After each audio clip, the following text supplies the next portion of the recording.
dia, bom dia! Segundou, que delícia de segunda-feira. Esse sol aqui em São José. Eu gosto de acordar com o dia claro, mas confesso que eu prefiro um tempinho mais ameno, né? Mais ameno, Deus sabe de todas as coisas. Hoje, dia 27 de abril, e eu já estou aqui para a gente ver juntas o que Deus tem para nós nessa manhã do DDD. Sexta-feira eu não pude participar, fazer o DDD com você, porque eu tive que atender um cliente logo cedo. Por fim, era para eu ter ficado até o meio-dia. Eu fiquei lá até mais de uma hora. Aí eu tive que fazer minha ação social, que eu gosto sempre de fazer, vocês sabem. Bom, enfim, eu cheguei em casa, já era quase 7 horas da noite, né? Mas tudo bem, amém, porque foi a sexta-feira que Deus planejou para mim. E como foi para você, o seu final de semana? E eu já deixo aqui um ponto de atenção, porque na quarta-feira, dia 29, eu não vou poder fazer o DVD com você de novo. Peço mil desculpas, eu adoro estar aqui com você, mas eu vou ter que atender um cliente também, graças a Deus, né? Amo estar com vocês, mas também gosto muito de ver a minha empresa crescendo com cada vez mais clientes, né? Amém? Vamos lá ver o que Deus tem para nós? O título do nosso devocional de hoje é Um Rio de Prosperidade. Eita Deus, eu recebo. E você? Coloca aqui, coloca se você recebe, diz nos comentários. Eu recebo. Mensagem do Eterno. Derramarei nela a prosperidade como um rio, a glória das nações como uma torrente. Vocês serão amamentados no peito dela. Vão se aconchegar nos seus braços e serão consolados no seu colo. Isaías 66, versículo 12. Eu já falei para vocês que eu amo Isaías. Cara, amo Isaías. Amo Isaías. Já li, vou ler de novo na minha Bíblia nova. Obrigado, Deus. Bora lá? Depois de capítulos que denunciam a rebeldia e anunciam o juízo, o profeta Isaías revela aqui o coração de Deus em ternura e consolo. A promessa é de prosperidade que flui como um rio, abundante, contínua e impossível de ser contida.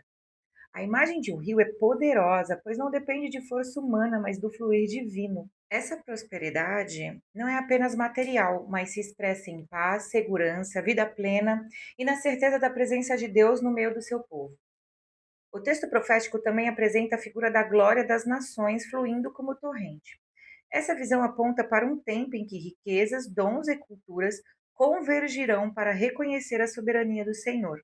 Jerusalém, símbolo do povo de Deus, seria novamente exaltada, não por mérito próprio, mas porque o Eterno derramaria sua bênção. A cena mais íntima, porém, é a comparação com uma mãe que consola seus filhos. Deus se apresenta como aquele que acolhe no colo, que amamenta, que aconchega. Essa linguagem comunica proximidade, cuidado e segurança.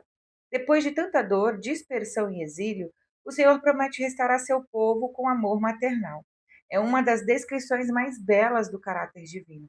O Deus grandioso que governa as nações, eterno, o Pai amoroso que se inclina para consolar cada filho. Para nós hoje, essa palavra é um convite à confiança. Em um mundo marcado por ansiedade, carência e insegurança, o Senhor nos oferece o colo da sua graça.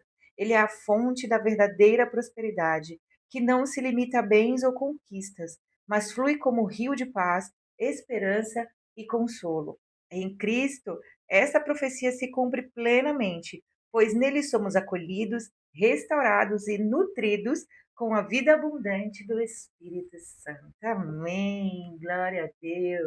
Olha que beleza esse devocional de hoje. Gente, tá virando uma sequência maravilhosa, né?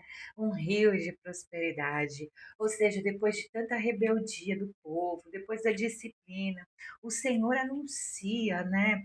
O juízo, mas o profeta revela aqui que Deus vem como uma mãe para o seu povo, trazendo prosperidade. E o que é mais interessante é a figura que ele colocou para simbolizar a prosperidade de Deus, que viria como um rio, ou seja, né, vem como um rio abundante, contínua, impossível de ser contida, ou seja, o negócio vai vir vrum, e ninguém vai conseguir segurar.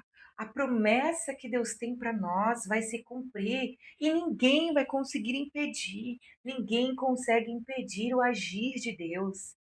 sobre a sua vida, sobre a minha vida.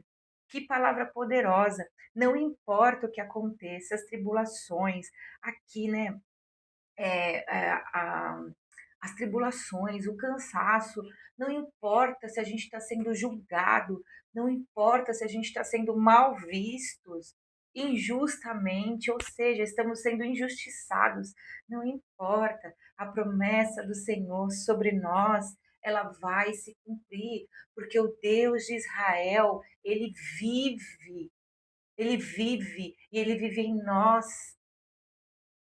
ele ressuscitou. Ele ressuscitou e ele vive para sempre, para estar conosco em toda e qualquer situação. Gente, é muito lindo isso. É muito lindo. E a prosperidade que ele fala aqui, fala assim, ó, essa prosperidade não é apenas material, ou seja, também é material. Quando a gente coloca toda a nossa vida no Senhor, ele faz acontecer. É difícil colocar a vida financeira nas mãos do Senhor. Opa, eu posso falar sobre isso com você. É muito difícil. Mas quando a gente descansa no Senhor e coloca tudo nas mãos dele, ele faz acontecer porque é a promessa dele, cuidar de tudo para nós. A promessa dele é não deixar faltar nada para nós. Lembra, está na Bíblia, o Senhor é meu pastor e nada me faltará. A promessa do Senhor é nos dar o maná dos céus. Essa é a promessa do Senhor sobre a nossa vida. É uma vida plena, uma vida abundante. É isso que ele nos promete, abundante, como um rio que não pode ser contido. Essa é a vida que Deus tem para nós, tanto financeiramente quanto com as outras áreas, porque ele traz paz, ele traz amor em abundância. Ele cuida de tudo, ele nos dá uma vida totalmente plena para que você dependa somente da graça. E isso não é porque somos merecedores, é porque ele é misericordioso, porque é isso que significa a palavra graça. Graça significa favor imerecido. Ai, Deus, obrigada, Jesus. Tu és tão maravilhoso, né? E fora tudo isso, ele promete a abundância da presença dele. Ai, Jesus, eu amo. Eu amo a presença de Jesus na minha vida. Eu amo sentir Jesus na minha vida. E essa é a promessa dele sobre nós. Um tempo em que riquezas, dons e culturas convergirão para reconhecer a soberania do Senhor. Tudo isso junto, ó, tudo isso junto, vão reconhecer que somente o Senhor é Deus, somente Deus é o Rei dos Reis. Ai, gente, que palavra linda esse nosso devocional, cara. Deus se apresenta como uma mãe que aconchega, que dá colo. Cara, ele faz tudo. Uma mãe, ela é capaz de tudo por um filho. E ele faz tudo por nós, tudo. Ele nos orienta, ele nos sustenta, ele nos dá colo, ele nos dá amor, ele nos dá conselho e ele nos nutre. E o nutrir aqui vem daquele alimento que sacia a nossa alma, não é só o nosso estômago, ele sacia a nossa alma como uma mãe que amamenta um bebê. E ele para de chorar e vai dormir assim com a barriguinha cheia. Somos nós com o alimento do pão da vida. Jesus é o pão da vida. Ai, gente, como ele é perfeito. Eu não tô aguentando esse devocional de hoje nosso, não. Não tô, cara. Não tô. Então, o povo, depois de tanta dor, dispersão e exílio, ou seja, depois de tanta dor, cada um indo para um lugar, sendo jogado para um lugar, sendo exilado, afastado de suas famílias, dos seus amigos, estando totalmente sozinhos, fisicamente, obviamente. O Pai se mostra tão amoroso e cuidadoso. Aquele povo não estava só. Você não está só. Não importa a sua luta, você não está só. E mesmo que não foi preparada uma pessoa para lutar com você em oração, saiba que o Pai está com você. Não importa a sua dificuldade, se você vive hoje um relacionamento. extremamente abusivo e você quer se livrar disso, clame ao Senhor, Ele vai te ajudar. Ele vai te ajudar a ter forças, Ele vai te ajudar a reagir, Ele vai te ajudar a sair, Ele vai te proteger, Ele vai te guardar em todo o seu caminho, Ele vai te dar sabedoria. Se você tem hoje uma situação pessoal difícil para resolver, clame ao Senhor, entrega a Ele, Ele vai te dar sabedoria.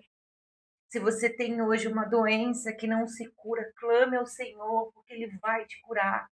Só que lembra, teve um paralítico que ficou 30 anos, mais de 30 anos, esperando pela cura, que até tinha já desanimado, tinha ido lá para o tanque de Betesda para tentar ver aquelas coisas lá dos fariseus, e ele, eu saber, eu vou tentar aqui, porque eu estou esperando tanto do Senhor e não chega. Se você ainda não foi curada, é porque não é o tempo, o Senhor vem no tempo certo. Às vezes a gente está ansioso porque a gente acha que o tempo é nosso, mas o tempo não é nosso, é de Deus. E enquanto a gente espera, Ele age, Ele move, Ele faz acontecer. Deus é o Deus da providência. Ele é o Deus da providência sobre a sua vida, Ele vai fazer acontecer. Não há nada impossível para Deus e a promessa de Deus, mais uma vez, vem para você que está aí aguardando e falando, mas Simone, até quando? Simone, até quando? Essa palavra é um convite à confiança. Continue confiando no Senhor teu Deus, porque Ele sabe de todas as coisas, Ele sabe o momento certo. Talvez para você seja como aquele paralítico do tanque que tinha que ser exatamente naquele momento, porque outros milagres, outras pessoas disseram que se renderiam a Cristo se visse aquele paralítico andar. Quantas pessoas não devem ter olhado aquele homem falando, não, se um dia eu ver, não, agora eu vou destruir tal coisa porque estou esperando que... Mas se aquele paralítico andar, eu não vou acabar com a minha vida, porque eu sei que o mestre chegou, o Messias chegou. Às vezes a nossa vida vai ser, ó, tá ligada, sabe, a outros canais de bênçãos que a gente precisa, mas a gente ainda não sabe. Mas o Senhor sabe, então ele vem na hora certa. Talvez o momento de exílio que Deus te colocou agora, o exílio é te afastar de algo que você gosta, te afastar da sua família, te afastar, sei lá, de estar na igreja todos os dias como você gostava de ir, te afastar de estar com amigos que você gostava de estar, te afastar do esporte que você gosta de fazer, te afastar do restaurante que você sempre gosta de comemorar, datas especiais, te afastar do trabalho, não sei, o exílio que você vive hoje. Mas às vezes esse exílio foi permitido para que você se afastasse das distrações e se achegasse ao Senhor, porque grande é a obra do Senhor na tua vida e na vida da tua família e na vida dos teus, porque você é canal de bênção. Deixa o Senhor te lapidar e só agradece. Porque quando a gente reclama, quando a gente se entristece, a gente está se comportando como crianças. E nós somos adultos, nós sabemos que tudo coopera para o bem do Senhor e que a vontade do Senhor é feita sobre as nossas vidas e a vontade dele é boa, perfeita e agradável. Então, se tudo está indo desse lado, é porque tem a permissão de Deus, não cai uma folha da árvore sem a permissão do Senhor. Aproveita esse momento de exílio e sinta que você não está sozinha. Aproveita esse momento de exílio e sinta essa abundância como um rio sobre você. Não é sobre seu filho, não é sobre seu marido, não é sobre sua mãe, não é sobre seu irmão, é sobre você. O Senhor quer tratar você. O Senhor quer levantar você. A abundância como o rio é para você. A promessa é para você. Confia. Amém. Oh, aleluia, Jesus. Confia. A gente não sabe o tempo certo, mas Ele sabe. Uma coisa que nós temos que ter consciência é que estamos debaixo da graça, do favor imerecido, da misericórdia. O que nós precisamos saber é que o Pai se apresenta com amor leal de mãe, como colo, como como abrigo, como consolo, como amoroso, como tudo. Não tem carência. Para de colocar sua carência em coisas materiais. Para. Para de se apegar no livro. Para de se apegar na academia. Para de se apegar no teu carro. Para de se apegar nas coisas materiais. Se o Senhor falou, esquece. Vai para o exílio, vá. Vai, faz igual aquele hino lá. Eu vou passando pela prova, dando glória a Deus, e vai sorrindo. Porque se você está passando por esse momento, é porque você está debaixo do olho de Deus. E esse é o momento que a gente fica mais próximo do Senhor. E é aí que vem aquelas experiências maravilhosas com o Pai. Que você aprende a ouvir a voz do Pai. Que você aprende a enxergar que o Senhor está te mostrando que você faz de errado, que a gente faz coisa errada. Você muda o seu temperamento, você muda o seu comportamento, você amadurece, porque às vezes a gente faz coisa que nem criança, né? Eu fico vendo, eu às vezes com meus filhos parece duas crianças. Eu falo, eita Deus, me dá sabedoria, porque eu preciso agir como mãe. Às vezes com meu marido também, de dois adolescentes. Eu falo, Deus, não, porque o período de adolescência já passou, somos adultos, somos casados. E o casamento exige maturidade. Às vezes a gente fica cutucando aqui, cutucando ali, indiretinha aqui, indiretinha ali. Não, somos casados. E aí Deus dá sabedoria pra gente agir. Às vezes é a gente primeiro e depois o nosso milagrão. Depois a salvação do nosso filho. Depois a transformação do marido. Depois a libertação da filha. É, primeiro a gente, é. A gente tem uma tratativa com o pai primeiro. Então aproveita teu exílio, dá um glória a Deus aí, quero ouvir. Se você está no exílio, comenta aqui, estou no exílio dando glória a Deus, porque a gente confia em quem escreve os nossos dias. Amém? Um beijo para você, uma ótima segunda, até amanhã no nosso Dev the Day. Lembrando que quarta-feira não tem, tá? E eu vou ver os comentários aqui para saber se você está ouvindo mesmo. Eu quero só ver, hein? Um beijo, fica com Deus. Amo estar com você aqui.